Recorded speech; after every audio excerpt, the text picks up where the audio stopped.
Hello students, कैसे आप सभी। आई होप आप सभी अच्छे होंगे। मैं दिशा स्वागत करती हूँ आपके अपने ही परिवार फिजिक्स ग्रुप में, जहाँ हम पढ़ रहे हैं ग्रेजुएशन के लिए फिजिक्स, केमिस्ट्री और मैथ्स। ये क्लास हमारी केमिस्ट्री के लिए और इसमें हमारी बीएससी 4th सेमेस्टर की यूनिट 6 चल रही है 1 HNMR स्पेक्ट्रोस्कोपी। तो आज हमारा इस पे टॉपिक है chemical shift of factors affecting of chemical shift, factor affecting of chemical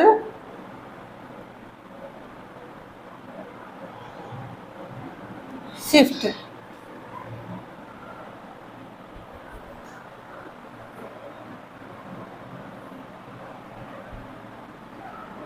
chemical shift को अफेक्ट करने वाले कारक कौन कौन से हैं। तो हमारा topic factors affecting of chemical shift. तो पहला फैक्ट है हमारा जो हम पढ़ेंगे इंडक्टिव इफेक्ट। कौन सा इफेक्ट? Inductive effect. इसको -I इफेक्ट भी बोलते हैं। इंडक्टिव इफेक्ट के बारे में हमने पढ़ लिया है पहले भी, ऐसा नहीं है हम पहली बार पढ़ रहे हैं। तो क्या है ये हमारा इंडक्टिव इफेक्ट? जब कोई भी हमारा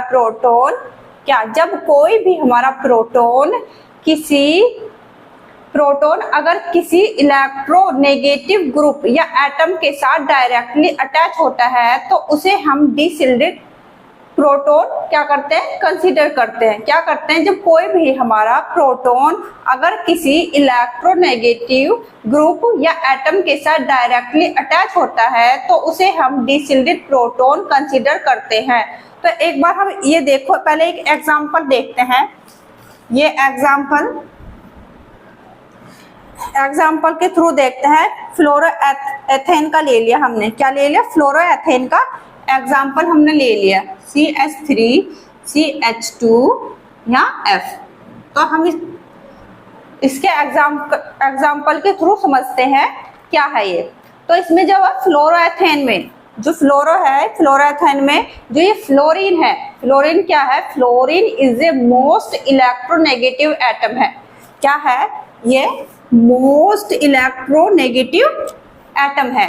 ठीक है, यहाँ पर दो टाइप के प्रोटॉन है। दो टाइप के प्रोटॉन हो गया। इसको हमने दे दिया नाम A, इसको नाम दे दिया हमने B। ठीक है, दो टाइप के प्रोटॉन हो गए। इसको हमने नाम दे दिया A और इसको नाम दे दिया B। तो जो देखो B है, इसको देंगे A, इसको देंगे B। ये A और B। ठीक है, तो इधर हमने इसको A नाम दे दिया, इसको B दे दिया। तो देखो जो ये B एटम है, ठीक है, B प्रोटॉन है, वो डायरेक्टली किससे अटैच है? एक स्ट्रॉन्ग इलेक्ट्रोनेगेटिव एटम के साथ अटैच है। क्या है ये? फ्लोरीन क्या है? इलेक्ट्रोनेगेटिव है। क्या है? इलेक्ट्रोनेगेटिव एटम है। अभी हमने देखा ना, ये हमने एग्जांपल लिया फ्लोरोएथेन का। तो इसमें फ्लोरीन क्या है? Fluorine is a most electronegative atom. तो इसमें इसको हमने B मान लिया है, इसको A मान लिया है। तो इसमें B जो है वो किससे अटैच हो रहा है? यहाँ फ्लोरीन से अटैच हो रहा है। ये क्या है हमारा? ये मोस्ट इलेक्ट्रोनेगेटिव एटम है। ठीक है, तो यहाँ क्या होगा हमारा?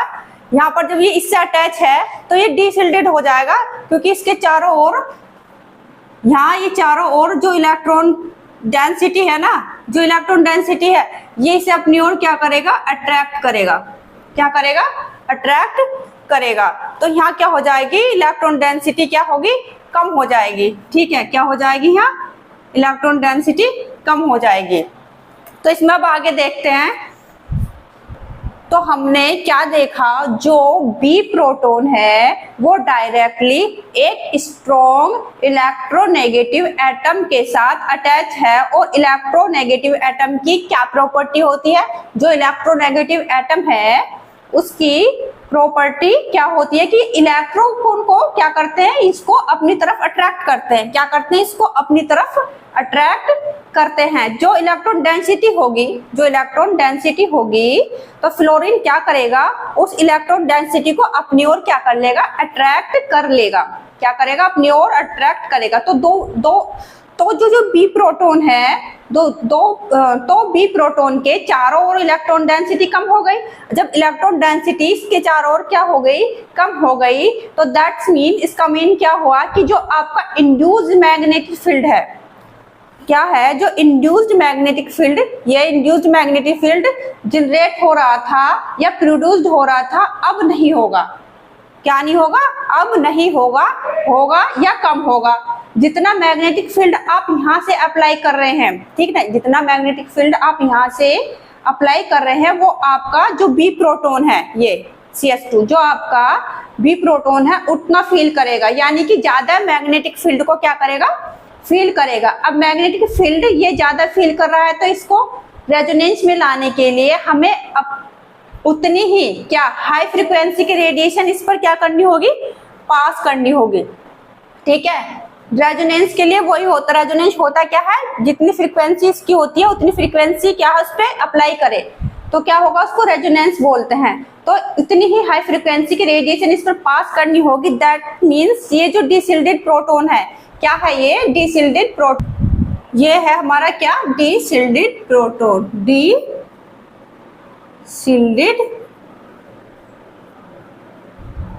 प्रोटोन। ठीक है, क्या है ये, हमारा डीसिल्डेड प्रोटोन हो गया। अब ये डीसिल्डेड प्रोटोन क्यों हुआ, क्योंकि इसके जो इलेक्ट्रॉन है वो फ्लोरीन की तरफ क्या हो गए, शिफ्ट हो गए। ठीक है, डीसिल्डेड क्यों हुआ, क्योंकि इसके जो इलेक्ट्रॉन है वो फ्लोरीन की ओर शिफ्ट हो गए, इसीलिए इसको हमने क्या बोल दिया, ये क्या हो गए, डीसिल्डेड प्रोटोन कहेंगे। तो इस डीसिल्डेड प्रोटोन की जो पीक्स आती हैं वो किस पर आती है, डाउन फील्ड पर आती हैं। इसकी पीक्स क्या किस पर आती है, डाउन फील्ड पर आती है। एक बार मैं ये बना देती हूँ, इसमें देखो, हाँ दिखेगा, ये इसकी पीक्स के, ये डाउन फील्ड और अप फील्ड भी आप ध्यान से देख लेना, कभी आपको एग्जाम में पूछता है डाउन फील्ड और अप फील्ड्स के बारे में, तो हम यहाँ समझेंगे, पूरा टॉपिक देखेंगे, हम समझेंगे, हमें समझ में आ जाएगा। अगर हमसे एग्जाम में पूछा जाएगा डाउन फील्ड और अप फील्ड के बारे में, तो हम बता सकते हैं। ठीक है, अब समझ लेते हैं इसकी पीक्स कहाँ पर आती है।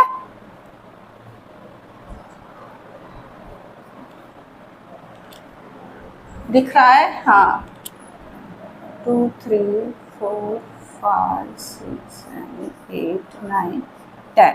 ठीक है, तो इसकी पीक्स देखेंगे हम, कहाँ पर आएगी हमारी, ये TMO हमने सेट किया किस पे, 0 पर। ठीक है, और इसकी रेस्पेक्टिवली क्या कर दिया, 1 2 3 4 5 6 7, तो कहाँ पर आती है, जो बी प्रोटोन है उनकी पिक्स कहाँ पर आएगी, डाउन फील्ड पर आएगी। ये इनकी जो पिक्स हैं बी प्रोटोन की, इसको नाम दे दिए बी प्रोटोन, तो इसकी जो पिक्स आएंगी वो कहाँ पर आएगी, डाउन फील्ड पर आएगी, डाउन फील्ड। ठीक है, इसकी पिक्स का किस पर आएगी, डाउन फील्ड पर आएगी। और जो यहाँ पर हमने TMS लिया है, ये TMO लिख दिया, सॉरी, यहाँ क्या आएगा, ये TMS, ये TMS जो लिया है वो किस पे लिया है हमने, 0 पर लिया हुआ है, 0 डेल्टा वैल्यू पर, क्योंकि ये आपका मोस्ट सिल्डेड सॉल्वेंट होगा। क्या होगा, ये हमारा मोस्ट सिल्डेड सॉल्वेंट। तो मोस्ट सिल्डेड सॉल्वेंट होता है जिसको हम 0 मान के चलते हैं। ठीक है, इसीलिए हम इसको क्या करते हैं, जो मोस्ट सिल्डेड सॉल्वेंट होगा तो इसको हम क्या करते हैं, 0 मान के चलते हैं कि उसकी पीक 0 पर आती है, और इसके रेस्पेक्ट में फिर हम पीक्स की पोजीशन को स्टडी करते हैं। ठीक है, क्या करेंगे, इसकी पोजीशन में पीक्स की स्टडी, पीक्स को क्या करेंगे, स्टडी करेंगे। इसकी में 1 0 के बाद 1 2 3 4 ऐसे हम क्या करेंगे, इसको स्टडी करते रहेंगे, क्योंकि ये आपका डीसिल्डेड बी प्रोटोन है।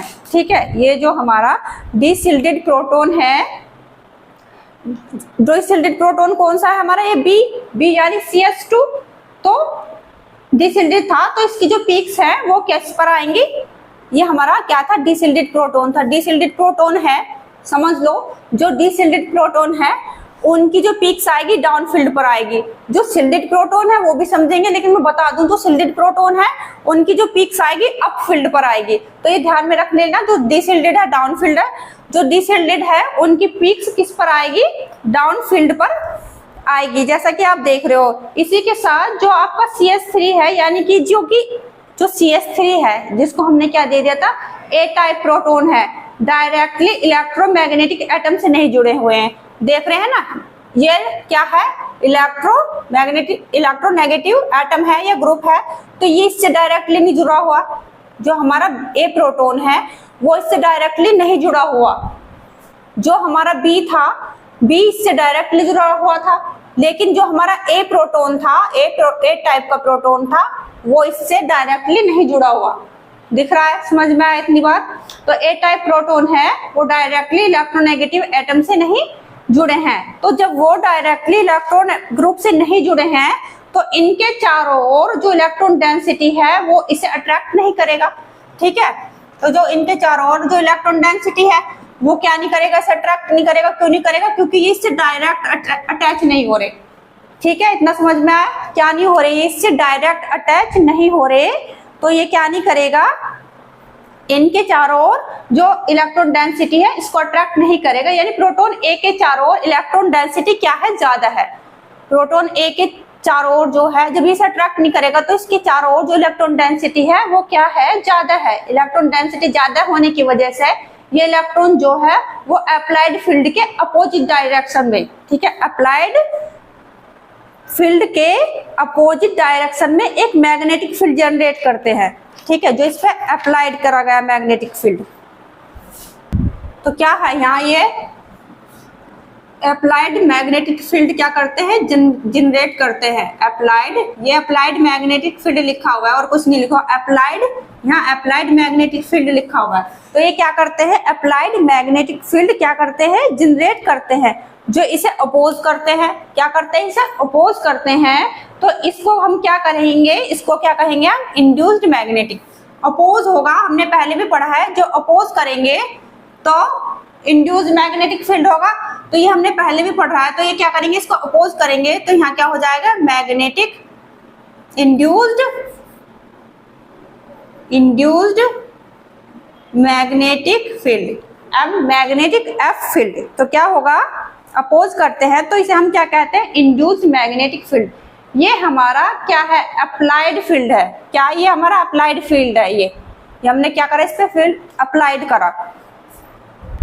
तो जो इंड्यूस्ड मैग्नेटिक फील्ड, जो हमारा इंड्यूस्ड मैग्नेटिक फील्ड वह अप्लाइड मैग्नेटिक फील्ड जब आपका ज्यादा है, तो आपके जो ए टाइप प्रोटॉन है, ठीक है, जो आपके ए टाइप प्रोटॉन है वो इतना मैग्नेटिक फील्ड क्या नहीं करेंगे, फील नहीं करेंगे। ठीक है, क्या नहीं करेंगे, उतना मैग्नेटिक फील्ड फील नहीं करेंगे जितना आप अप्लाई कर रहे हो। जितना हम मैग्नेटिक फील्ड अप्लाई कर रहे हैं ना, उतना ये फील नहीं करेंगे। ठीक है, कि हम जितना हम मैग्नेटिक फील्ड, समझ में आ रही है ना, जितना हम मैग्नेटिक फील्ड अप्लाई कर रहे हैं उतना ये ए प्रोटॉन, ये ए टाइप के जो प्रोटॉन है CH3 के जो है ये उतना क्या नहीं करेंगे, उतना मैग्नेटिक फील्ड फील नहीं करेंगे जितना हम अप्लाई कर रहे हैं। तो रेजोनेंस को अचीव करने के लिए हमें क्या होगा, रेजोनेंस को अचीव करने के लिए क्या करना पड़ेगा, हमें कितने, तो हमें कम रेडियो वेव फ्रीक्वेंसी डालनी पड़ेगी। क्या करनी पड़ेगी हमें,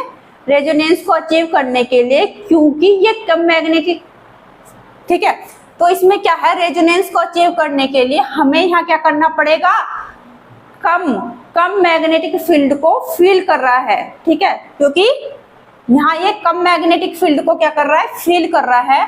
तो हमें यहाँ क्या करना पड़ेगा, कम रेडियो वेव फ्रीक्वेंसी डालनी पड़ेगी। ठीक है, क्या करनी पड़ेगी, कम रेडियो वेव की फ्रीक्वेंसी डालनी पड़ेगी। तो हमें जो रेजोनेंस की पीक्स जल्दी मिलेगी, यानी कि अप फील्ड पर मिलेगी, जो हमें क्या मिलेगी, पीक्स मिलेगी। तो हमें जो है रेजोनेंस की पीक्स मिल जाएगी, क्या मिलेगी, हमें जल्दी मिलेगी। तो कैसी पीक्स मिलेगी, यानी कि अप फील्ड पर मिलेगी।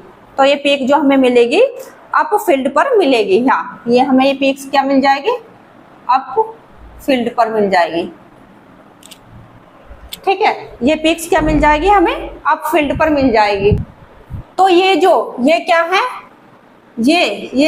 तो ये जो है ये शिल्डेड प्रोटॉन, क्या शिल्डेड प्रोटॉन, क्या ये शिल्डेड प्रोटॉन है। क्यों है, क्योंकि यहाँ पर इलेक्ट्रॉन डेंसिटी क्या है, यहाँ पर जो है इलेक्ट्रॉन डेंसिटी क्या है, ज्यादा है। तो इन्हें हम क्या कहेंगे, शिल्डेड प्रोटॉन। ठीक है, इलेक्ट्रॉन डेंसिटी ज्यादा है तो क्या होगा, ये शिल्डेड प्रोटॉन, तो इनकी पीक्स कहाँ पर आती है? अपफील्ड पर। जो शिल्डेड प्रोटॉन है उनकी पीक्स आएंगी अपफील्ड पर, जो डिशिल्डेड प्रोटॉन है उनकी पीक्स आएंगी डाउनफील्ड पर। इतना समझ में आ गया? अब एक बात और, जितनी ज्यादा, ठीक है, क्या, जितनी ज्यादा इलेक्ट्रोनेगेटिविटी होगी,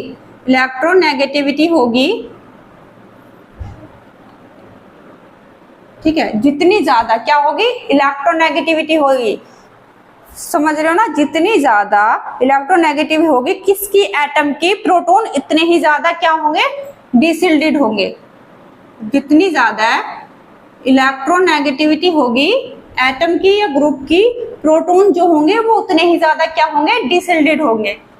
ठीक है, तो अब यहाँ देख लो, ये देखो, ये फ्लोरीन हो गया, ये क्लोरीन हो गया, ये ब्रोमीन हो गया, ये क्या हो गया? Iodine, FClBrI। तो सबसे ज्यादा डिशिल्डेड करेंगे जो इसमें ये हमारे F हैं, तो ये क्या करेंगे? ये सबसे ज्यादा डिशिल्डेड करेंगे प्रोटॉन को। ये सबसे ज्यादा क्या करेंगे? डिशिल्डेड करेंगे प्रोटॉन को। और क्यों करेंगे? क्योंकि ये मोस्ट इलेक्ट्रोनेगेटिव हैं। ठीक है, ये प्रोटॉन को सबसे ज्यादा क्या करेंगे? डिशिल्डेड करेंगे, क्योंकि ये क्या है? मोस्ट इलेक्ट्रोनेगेटिव है। ये उससे कम है, ये उससे कम है, ये उससे कम है, सबसे कम क्या है? ये। तो ये समझ में आ गई बात? जिसकी इलेक्ट्रोनेगेटिविटी क्या होगी, जिस एटम की इलेक्ट्रोनेगेटिविटी सबसे ज्यादा होगी, वो उतने ही ज्यादा उसको क्या करेंगे? डिशिल्डेड करेंगे। किसको? प्रोटॉन को। तो इसमें ये हमने देखा, जो इसमें है ये सबसे ज्यादा डिशिल्डेड करेगा, ठीक है, क्योंकि इसकी इलेक्ट्रोनेगेटिविटी सबसे ज्यादा, ये मोस्ट इलेक्ट्रोनेगेटिव है, और ये सबसे कम। ठीक है, अब यहाँ देखो, ये मैग्नेटिक फील्ड है। पहले हमने ये एक तरीके से इसको याद करने, ये मैग्नेटिक फील्ड है। ठीक है, ये क्या होगा? अपोज करेगा, तो अपोज, अगर अपोज करेगा तो क्या होगी? शिल्डिंग। तो शिल्डिंग होगा, शिल्डिंग होगा तो पीक्स कैसी बनेगी? पीक्स बनेगी अपफील्ड। ठीक है, अब यहाँ ये मैग्नेटिक फील्ड ले लिया, इसमें क्या होगा? रीफोर्स्ड होगा, रीइंफोर्स्ड होगा। ठीक है, रीइंफोर्स्ड होगा तो डिशिल्डिंग होगा। इफेक्ट कौन सा होगा? डिशिल्डिंग होगा। डिशिल्डिंग होगा, पीक्स कौन सी बनेगी? पीक्स बनेगी हमारी डाउनफील्ड। ठीक है, ये मैग्नेटिक फील्ड अपोज करेंगे तो क्या होगा? शिल्डिंग इफेक्ट होगा, और पीक्स कैसी बनेगी? अपफील्ड बनेगी। जो मैग्नेटिक फील्ड होंगे वो रीइंफोर्स्ड होंगे तो क्या होगा? डिशिल्डिंग होगा इफेक्ट, और पीक्स कौन सी बनेगी? डाउनफील्ड। ये आपको क्लियर हो गया होगा। पहला इफेक्ट हमको क्या हो गया होगा? क्लियर हो गया होगा। ये हमारा इंडक्टिव इफेक्ट क्लियर हो गया होगा। ये हमसे वेरी शॉर्ट में पूछ सकते हैं, तो हम इसको कैसे लिखेंगे? ऐसे लिखेंगे। और हम अब हमारा जो सेकंड वो है, क्या है? सेकंड इफेक्ट जो है वो वंडरवाल्स इफेक्ट। और वंडरवाल्स इफेक्ट के बारे में पढ़ लेंगे। ये फैक्ट्स पूछ लिए जाते हैं, ये शॉर्ट्स की वैसे भी एक टर्म्स के फॉर्म में भी पूछ लिए जाते हैं, वेरी शॉर्ट में भी आ जाते हैं ये क्वेश्चन। तो क्या है हमारा दूसरा?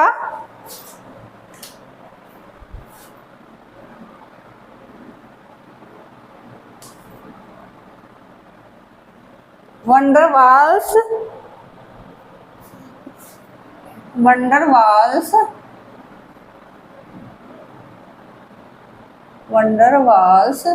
डिशिल्डिंग।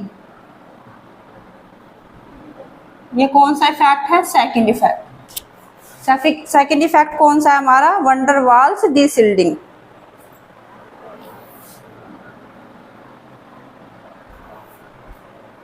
इसमें क्या है? अगर कोई भी कोई ओवर क्राउडेड मॉलिक्यूल है, क्या है? ओवर क्राउडेड मॉलिक्यूल है। कोई भी क्या है? ओवर क्राउडेड मॉलिक्यूल है। ओवर क्राउडेड मतलब molecule, over crowded molecules means कि अगर किसी मॉलिक्यूल में क्या अटैच्ड है? बल्कि ग्रुप अटैच है। क्या अटैच्ड है? बल्कि ग्रुप अटैच है। तो वो बल्कि ग्रुप्स क्या करते हैं?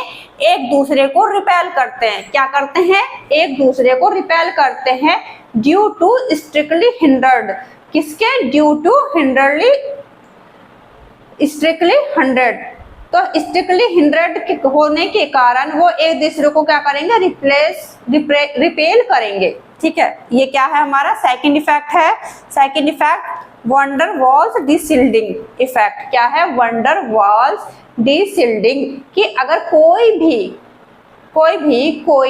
ओवर क्राउडेड मॉलिक्यूल है, कैसा ओवर क्राउडेड मॉलिक्यूल है, ओवर क्राउडेड मतलब बल्कि ग्रुप अटैच्ड है। क्या है, अगर किसी मॉलिक्यूल में बल्कि ग्रुप अटैच है तो वो बल्कि ग्रुप क्या करते हैं, एक दूसरे को रिपेल करते हैं, किसके कारण, ड्यू टू स्ट्रिक्टली 100 के कारण क्या करते हैं, वो एक दूसरे को रिपेल करते हैं। तो इसका क्या मीन है, एक बार आप एग्जाम्पल देखोगे तो एग्जाम्पल से हमें क्या आ जाएगा, समझ में आ जाएगा। तो एग्जाम्पल के थ्रू हम इसको समझते हैं।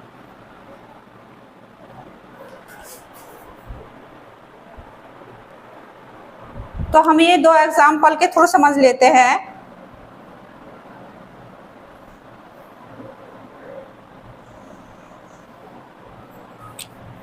एक तो हमने ले लिया साइक्लोहेक्सेन और एक ले लिया हमने मेथिल साइक्लोहेक्सेन। ठीक है,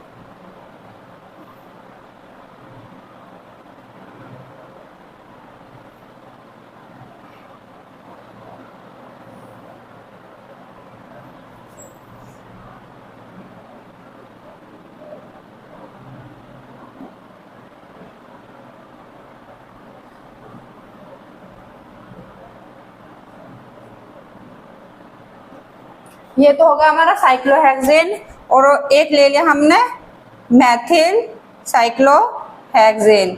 तो इन 2 के एग्जाम्पल के थ्रू हम क्या कर देते हैं, इन्हें समझते हैं। ठीक है,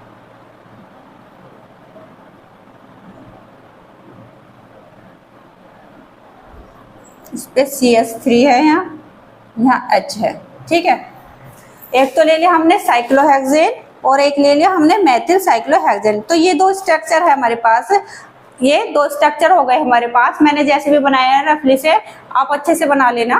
ठीक है, तो हमारे पास अगर हम इस स्ट्रक्चर को हम एक स्पेस में इमेजिन करें, ठीक है, इस स्ट्रक्चर को किस में इमेजिन करें, एक स्पेस में इमेजिन करें, तो हम देखेंगे कि अगर हमने पहले इसकी नंबरिंग कर देते हैं, इसकी क्या कर देते हैं, हम नंबरिंग कर देते हैं। इसका नंबर 1 2 3 4 5 6, इसकी नंबरिंग कर दी 1 2 3 4 5 6। इसकी भी कर लेते हैं नंबरिंग, इसकी कर ली तो इसकी भी कर लेते हैं 1 2 3 4 5 6। ठीक है, दोनों की नंबरिंग कर ली। ये हो गया हमारा साइक्लोहेक्सेन। ठीक है, नाम लिख लो साइक्लोहेक्सेन, मिथाइल साइक्लोहेक्सेन। ठीक है, हमने इनकी नंबरिंग भी कर दी 1 2 3 4 5 6, इसकी भी 1 2 3 4 5 6। ठीक है, नंबरिंग कर दी। अब आप यहाँ देखो, जो हमारा थर्ड व फर्स्ट पोजीशन पे देखो और ये थर्ड पोजीशन पे देखो, दिख रहा है ना। फर्स्ट पोजीशन और थर्ड पोजीशन पर क्या अटैच है, atom, H atom, hydrogen atom क्या है, हाइड्रोजन अटैच है। ये दोनों अबव द फील्ड हैं, क्या है, अबव द फील्ड है, अबव द प्लान है। और अबव द प्लेन होने के कारण या होने की वजह से ये फर्स्ट और थर्ड पोजीशन होने के बाद भी ये एक दूसरे के क्या है, क्लोज है ना। फर्स्ट और थर्ड पोजीशन होने के कारण भी क्या है, एक दूसरे के क्लोज हैं। बट यहाँ पर जो हाइड्रोजन है, इनका साइज क्या है, काफी स्मॉल है। क्या है इनका साइज, ये जो हाइड्रोजन है इनका साइज क्या है, बहुत काफी स्मॉल है। इनका साइज क्या है, हाइड्रोजन का साइज काफी स्मॉल है। तो क्या है, दे आर नॉट बल्कि ग्रुप, ये बल्कि ग्रुप नहीं है। तो ये एक दूसरे को ज्यादा क्या नहीं करेंगे, रिपेल नहीं करेंगे, एक दूसरे को ज्यादा रिपेल नहीं करेंगे। या यहाँ क्या नहीं होगा, कोई भी इफेक्ट नहीं होगा। क्या नहीं होगा, यहाँ कोई भी इफेक्ट नहीं होगा। ठीक है, वापिस से सुनना है, वापिस से सुनो। फर्स्ट और थर्ड पोजीशन पर क्या है, हाइड्रोजन अटैच हैं, ये दोनों अबव द फील्ड है या अबव द प्लेन है, और अबव द प्लेन होने की वजह से ये फर्स्ट और थर्ड पोजीशन होने के बाद भी एक दूसरे के क्लोज हैं। क्या है? एक दूसरे के क्लोज है। बस यहाँ पर जो हाइड्रोजन है इनका साइज काफी स्मॉल है, तो दे आर नॉट बल्कि ग्रुप नहीं है, तो ये एक दूसरे को ज्यादा रिपील नहीं करेंगे या कोई भी इफेक्ट नहीं होगा। But in case of this, इस केस में देखो, लेकिन इस केस में जो मिथाइल साइक्लोहेक्सेन है, इस केस में इसका क्या है कि अगर आप देखो, हमने इसका नंबरिंग कर दिया था, इसका नंबरिंग कर रखा है 1 2 3 4 5 6। तो इसमें क्या देख रहे हैं हम, जो फर्स्ट एंड थर्ड पोजीशन पर, ये फर्स्ट और थर्ड पोजीशन पर देखो, जो H और मिथाइल ग्रुप है, ये तो हाइड्रोजन हो गया, ये क्या हो गया हमारा मिथाइल ग्रुप। तो फर्स्ट पोजीशन पर तो मिथाइल ग्रुप हो गया और थर्ड पर क्या है? Hydrogen group. तो जो H और मिथाइल ग्रुप है, क्योंकि मिथाइल जो है वो हमारा बल्कि ग्रुप है, ठीक है, जो हमारा मिथाइल है वो क्या है? बल्कि ग्रुप है। क्योंकि मिथाइल जो है हमारा बल्कि ग्रुप हो, तो ये क्या करेगा? जो हाइड्रोजन के चारों तरफ जो क्या है? इलेक्ट्रॉन क्लाउड है, ठीक है, ये बल्कि ग्रुप, ये क्या करेगा? हाइड्रोजन के चारों तरफ क्या है? ये क्या करेगा? हाइड्रोजन के चारों तरफ क्या है? जो इलेक्ट्रॉन क्लाउड है, ये क्या करेगा? जो इलेक्ट्रॉन क्लाउड है इसको क्या करेगा? रिपेल करेगा। तो क्या होगा? इलेक्ट्रॉन डेंसिटी कम होगी। इलेक्ट्रॉन डेंसिटी कम होने के कारण क्या होगा? यहाँ डिसिल्डेड पढ़ते ही आ रहे हैं ना, इलेक्ट्रॉन डेंसिटी कम होगी तो क्या हो जाएगा? यहाँ डिसिल्डेड। ये क्या हो जाएगा? हमारा इलेक्ट्रॉन डेंसिटी कम हो जाएगी, तो ये क्या हो जाएगा? डिसिल्डेड, ठीक है। दैट्स मीन कि ये अब क्या हो गया? डिसिल्डेड हो गया। और जब ये डिसिल्डेड प्रोटॉन हो गया तो इसकी पीक्स आएगी। अब हमें पता है ये जब डिसिल्डेड प्रोटॉन हो गया तो इसकी पीक्स, अगर ये डिसिल्डेड है तो इसकी पीक्स कहाँ पर आएगी? डाउन फील्ड पर, ठीक है। डिसिल्डेड है तो पीक्स कहाँ पर आएगी इसकी? डाउन फील्ड पर, ठीक है।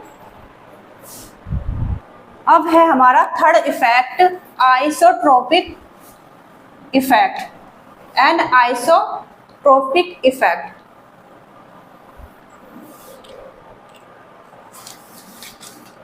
Third, anisotropic effect.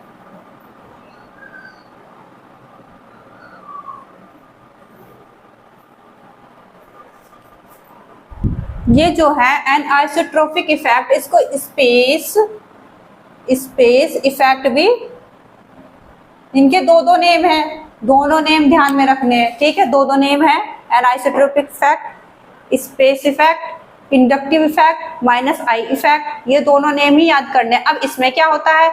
Generally जो एन आइसोट्रोपिक इफेक्ट है वो अनसैचुरेटेड कंपाउंड में शो होते हैं। ये किस में शो होते हैं? अनसैचुरेटेड कंपाउंड में शो होते हैं। अब अनसैचुरेटेड कंपाउंड क्या है? जहाँ double bond, triple bond, pi electron present हो, ठीक है, वो क्या होते हैं? Unsaturated compound. तो क्या है? वापस सुन लो, जो एन आइसोट्रोपिक इफेक्ट है वो जनरली क्या होते हैं? अनसैचुरेटेड कंपाउंड में शो होते हैं। अनसैचुरेटेड कंपाउंड मतलब डबल बॉन्ड, ट्रिपल बॉन्ड, और जहां पाई इलेक्ट्रॉन प्रेजेंट हो वहां क्या होगा? हमारा अनसैचुरेटेड कंपाउंड। तो अब पाई इलेक्ट्रॉन प्रेजेंट है तो हमें पता है, जब पाई इलेक्ट्रॉन प्रेजेंट है तो क्या है? हमें पता है जो पाई इलेक्ट्रॉन होते हैं वो एक तरह से पाई क्लाउड फॉर्म करते हैं। क्या करते हैं? पाई क्लाउड फॉर्म करते हैं। तो इफेक्ट जो है वो क्या होगा? सेम होगा। कैसा इफेक्ट होगा? वो सेम होगा। जिस तरह से सिग्मा इलेक्ट्रॉन जो है वो अपनी एक्सिस पर स्पिन करते हैं। क्या? सिग्मा इलेक्ट्रॉन जो है, जिस तरह से सिग्मा इलेक्ट्रॉन अपनी एक्सिस पर क्या करते हैं? स्पिन करते हैं। जिस तरह से सिग्मा इलेक्ट्रॉन जो है वो अपनी एक्सिस पर स्पिन करते हैं, करके एक मैग्नेटिक फील्ड जनरेट करते हैं। जैसे सिग्मा इलेक्ट्रॉन अपनी एक्सिस पर स्पिन करके क्या करते हैं? एक मैग्नेटिक फील्ड जनरेट करते हैं। सिमिलरली इसी तरह से जो हमारे पाई इलेक्ट्रॉन हैं वो भी स्पिन करके एक मैग्नेटिक फील्ड जनरेट करते हैं, जिन्हें हम इंड्यूस्ड मैग्नेटिक फील्ड कहते हैं। ठीक है, क्या कहते हैं हम इसे, इंड्यूस्ड मैग्नेटिक फील्ड। तो anisotropic effect generally unsaturated compound में शो होते हैं, उसमें देखने को मिलता है। तो क्या होता है, अब हम एग्जांपल ले लेते हैं किस किस का। एक एग्जांपल हम एल्डिहाइड का देख लेते हैं, एक बेंजीन का। एक एग्जांपल हमने ले लिया एल्डिहाइड का, एक एग्जांपल देख लेते हैं बेंजीन का। ठीक है, एल्डिहाइड का एग्जांपल देखते हैं और एक देखते हैं बेंजीन का। तो देखो C double bond O, double bond से ही पता चल जाता है ये कौन सा है, अनसैचुरेटेड। तो देखो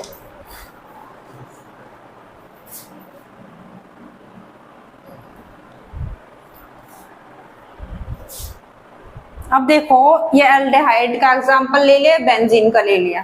ठीक है, ये देखो ये क्या है, अप्लाइड मैग्नेटिक फील्ड। ये क्या है, अप्लाइड मैग्नेटिक फ्रीक्वेंसी। यहां भी है अप्लाइड मैग्नेटिक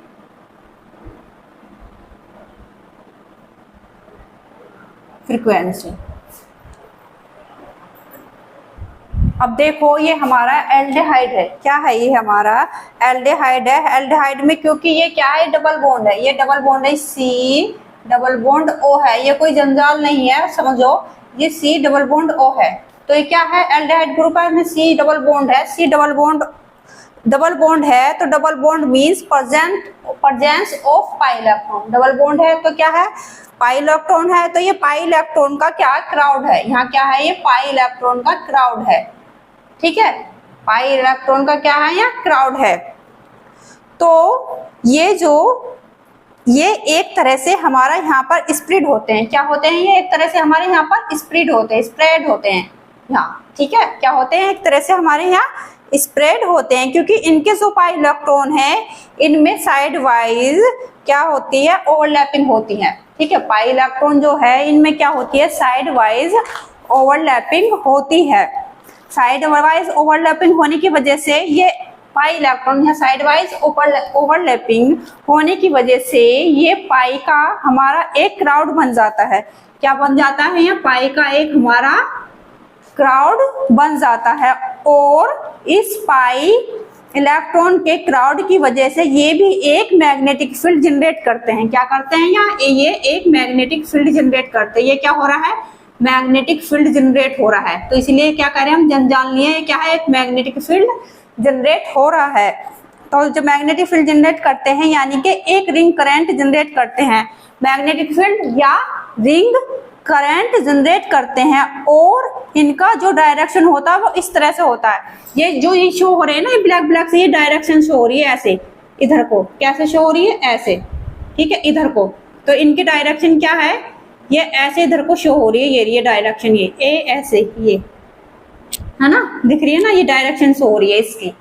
तो ये हो गई इस तरह से, इसकी क्या है, डायरेक्शन शो हो रही है इस एरो से। ये एरो है, तो इससे हम इसके क्या कर रहे हैं, ये डायरेक्शन शो हो रही है इस तरह से, क्या है, एटम की डायरेक्शन है। तो सिमिलरली इधर भी आपकी एक ऐसे, इधर भी आपकी क्या है, रिंग करंट, क्या रिंग करंट यानी कि इंड्यूस्ड मैग्नेटिक फील्ड क्या होगा, इधर भी रिंग करंट या इंड्यूस्ड मैग्नेटिक फील्ड क्या होगा, जनरेट होगा, जिनका डायरेक्शन इस तरह से है। इनका डायरेक्शन देखो, ये रहा, ये जा रहा, दिख रहा है ना, ये इसका डायरेक्शन ये रहा, ये एरो ऐसे है इधर को, कैसे, ऐसे, ये क्या है डायरेक्शन ऐसे, और ये रही।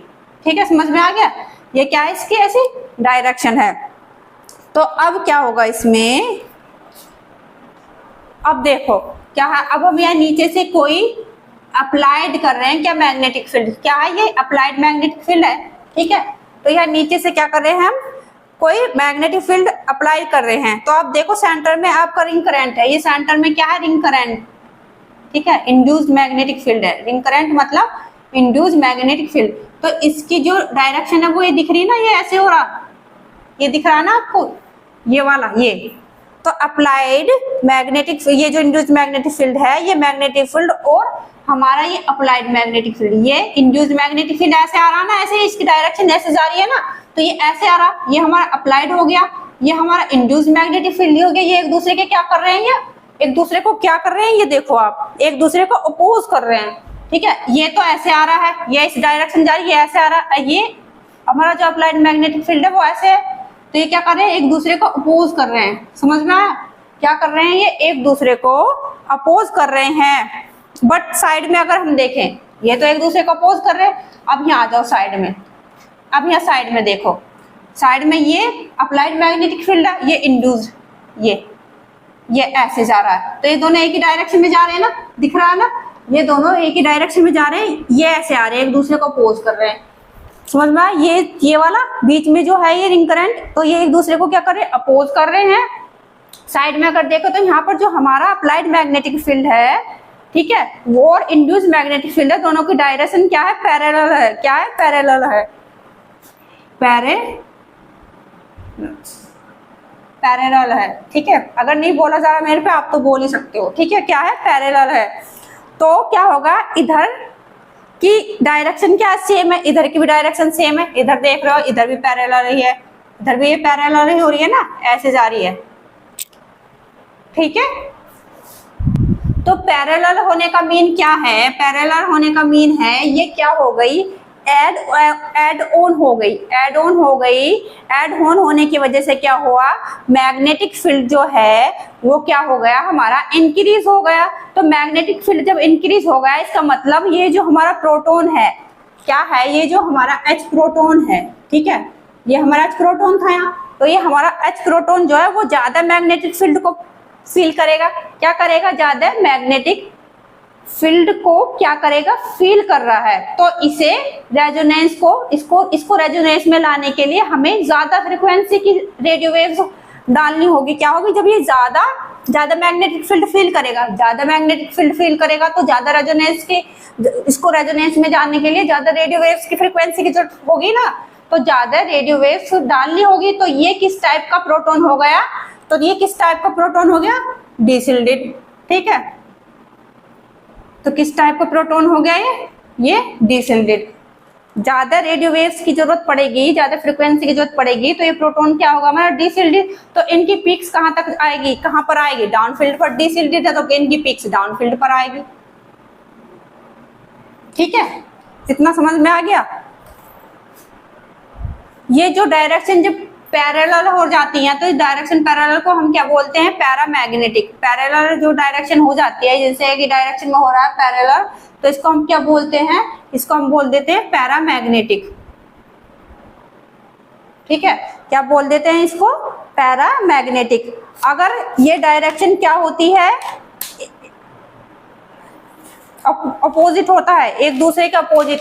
अगर डायरेक्शन एक दूसरे के अपोजिट होगी, जैसे ये अपोज कर रहा है, तो इसको क्या बोलते हैं हम, डाई मैग्नेटिक, ठीक है। जो पैरेलल होगी वो पैरामैग्नेटिक होगी, जो अपोज होगी अपोजिट होगी एक दूसरे के, क्या होगी, ये अपोजिट, वो क्या होगा, डाई मैग्नेटिक।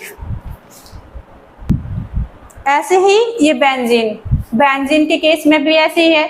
बेंजीन में क्या है, अब बेंजीन के केस में देखो, ये क्या है, ये पैरेलल है, ये मैग्नेटिक फील्ड, ये अप्लाइड मैग्नेटिक फील्ड है, ये इंड्यूस्ड मैग्नेटिक फील्ड है। ये पैरेलल हो गई, तो पैरेलल हो गई तो क्या होगा, पैरेलल होने का मतलब एड ऑन हो गई। एड ऑन होने का मतलब जो है ये इंक्रीज हो गया। क्या इंक्रीज हो गया, मैग्नेटिक फील्ड। तो यहाँ क्या हो गया हमारा, हाई मैग्नेटिक फील्ड, ठीक है। तो यहाँ जब हाई मैग्नेटिक फील्ड हो गया, हाई मैग्नेटिक फील्ड हो गया, तो हाई मैग्नेटिक फील्ड होने के कारण क्या होगा, यहाँ डिसिल्डेड हो जाएगा। जब हाई मैग्नेटिक फील्ड है तो यहाँ डिसिल्डेड, ये क्या हो जाएगा, डिसिल्डेड। जब डिसिल्डेड हो जाएगा, डिसिल्डेड होने का मीन्स कैसी पीक्स बनेगी, डाउन फील्ड, ठीक है। पीक्स कैसी बनेगी, डाउन फील्ड। डिसिल्डेड है तो पीक्स कैसी बनेगी, डाउन फील्ड। तो सेम ऐसा ही इसका सिस्टम है जैसे इसका है। यहाँ भी ये पैरेलल है, ये रहा, ये डायरेक्शन ऐसे जा रही है, यहाँ ये डायरेक्शन ऐसे जा रही है, इधर ये ऐसे जा रही है। पैरेलल होगा तो हाई मैग्नेटिक फील्ड होगा, हाई मैग्नेटिक फील्ड होगा तो हाई फ्रीक्वेंसी की जरूरत पड़ेगी, तो हाई फ्रीक्वेंसी की जरूरत पड़ेगी तो डिसिल्डेड होगा, डिसिल्डेड होगा तो डाउन फील्ड होगा। तो क्या आएगी, जो पीक्स आएगी वो डाउन फील्ड पर हो आएगी।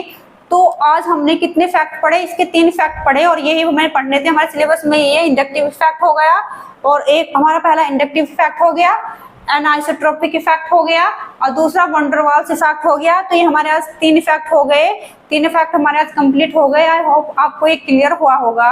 इसके बाद हम क्या पढ़ेंगे, कुछ टर्म्स हैं, उन टर्म्स को पढ़ेंगे, उसमें हम स्पिन स्पिन कपलिंग है, स्पिन स्पिन कपलिंग पढ़ेंगे अब आने वाले लेक्चर में, फिर हमारी यूनिट 6 कंप्लीट हो जाएगी। ठीक है, आई होप आपको ये सब क्लियर हुआ होगा। आज के लिए इतना ही, थैंक यू।